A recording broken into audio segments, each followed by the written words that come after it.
কিরে বেলাল, এটা কেমন জুলুম? কতদিন হলো তোমার কণ্ঠের আজান শুনি না। বেলাল রে, তোর কি মন চায় না আমি নবীর জিয়ারতে আসতে? বেলাল আয়, আমি নবীর জিয়ারতে আয় রে বেলাল আয়, কতদিন হলো তোমার কণ্ঠের আজান শুনি না। স্বপ্ন যখন নবীজি দেখাইছে, এ মুসলমান, হযরত বেলাল সুদূর সিরিয়ার দামেস্ক থেকে পাগলের মতো দৌড়াইলেন, পাগলের মতো ছুটে আসলেন। যখন মদিনাতে আসলেন তখন তাহাজ্জুদের সময় চলতেছিল। তাহাজ্জুদের সময় চলার সময় হযরত বেলাল রাদিয়াল্লাহু আনহু কাঠের জালি দিয়ে তখন রওজা শরীফ ঘিরে রাখা ছিল। ওই জালির পাশে বসে বসে জালির সঙ্গে মাথা ঠেকাইয়া নবীর পাগল বসে বসে গুনগুন গুনগুন করে কাঁদে আর বলে, হুজুর আপনি আসতে বলেছিলেন, গোলাম এসে হাজির হয়েছে। নবী গো, আজান দিতে বলেছেন, আমি আজান দিলে আপনি আগে নামাজে আসতেন, এখন আজান দিলে কি নবী আপনি নামাজে আসবেন? হুজুর এখন আজান দিলে কি আপনি নবী নামাজে আসবেন? নতুন মুয়াজ্জিন আসছে আজান দেওয়ার জন্য, এসে দেখে নবীর মুয়াজ্জিন বেলাল কাঁদে। ডাক দেখে মদিনাবাসী, শুনছো নবীর মুয়াজ্জিন ফিরে এসেছে, বেলাল আসছে, বেলাল ফিরে আসছে। এই কথা শোনার পরে সব সাহাবী ঘর থেকে বের হয়ে দৌড়ায় এসে দেখে বেলাল কাঁদে। সাহাবীরা বলে, বেলাল আজান দাও, কতদিন হলো তোমার কণ্ঠের আজান শুনি না। বেলাল আজান দাও, কতদিন হলো আজান শুনি না রে বেলাল। বেলাল বলে, সাহাবীরা রে, আমি আজান দিলে কি নবী নামাজ আসবে বলো? সালমান ফারসি রাদিয়াল্লাহু আনহু ডাক দেখে, সাহাবীরা আমাদের কথায় বেলাল আজান দিবে না, তোমরা যাও দেখো হাসান আর হুসাইন দুইজন ঘরের মধ্যে আছে। ইমাম হাসান হুসাইন রাদিয়াল্লাহু আনহুমা যদি বলে তাহলে বেলাল অবশ্যই আজান দিবে। সালমান ফারসির পরামর্শে সাহাবীরা দৌড়ায় গেলেন। বর্তমান 7 নম্বর গেট বাবু সালাম বরাবর একটা মসজিদ আছে, মসজিদে আলী। এটাই ছিল হযরত ফাতেমা রাদিয়াল্লাহু আনহার বাড়ি।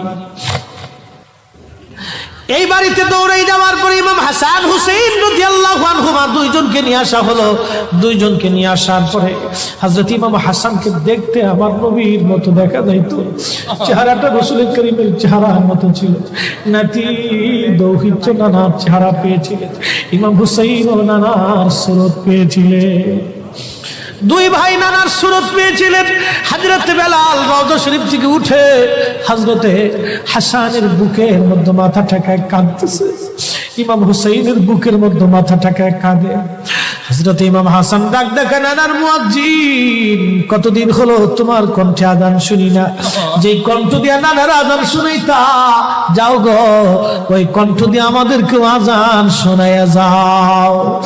যখন হযরতে বেলাল ইমাম হাসান এই কথা বললেন, হযরতে বেলাল দৌড়াই গেলেন। যেই বনু নাজ্জার গোত্রের মহিলা সাহাবীর ছাদের উপরে দাঁড়ায় বেলাল আজান দিত। আবু দাউদের 519 নম্বর হাদিসের মধ্যে আসছে, প্রত্যেক ফজরের নামাজের শুভেচ্ছা আদিকের আগে বেলাল দাঁড়াইতেন।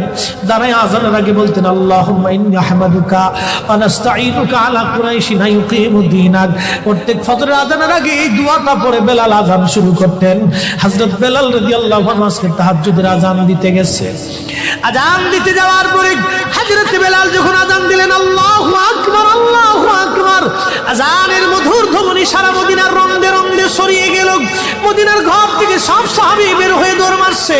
আবার যখন বলেন আল্লাহু আকবার, আল্লাহু আকবার, সব সাহাবী, মহিলা, বৃদ্ধ, বনিতা ঘর থেকে বের হয়ে দৌড় মারছে। যখন বলল আশহাদু আল্লা ইলাহা ইল্লাল্লাহ, মদিনার ঘর থেকে সব মহিলারা ঘর থেকে বের হয়ে দৌড় মারছে রে, আর কান্না করে নবী বুঝি ফিরে আসছে রে। আবার যখন বলেন আশহাদু আল্লা ইলাহা ইল্লাল্লাহ, তখন মদিনার মানুষ কান্না করতেছিল, গুন গুন গুন গুন করে কান্না করে।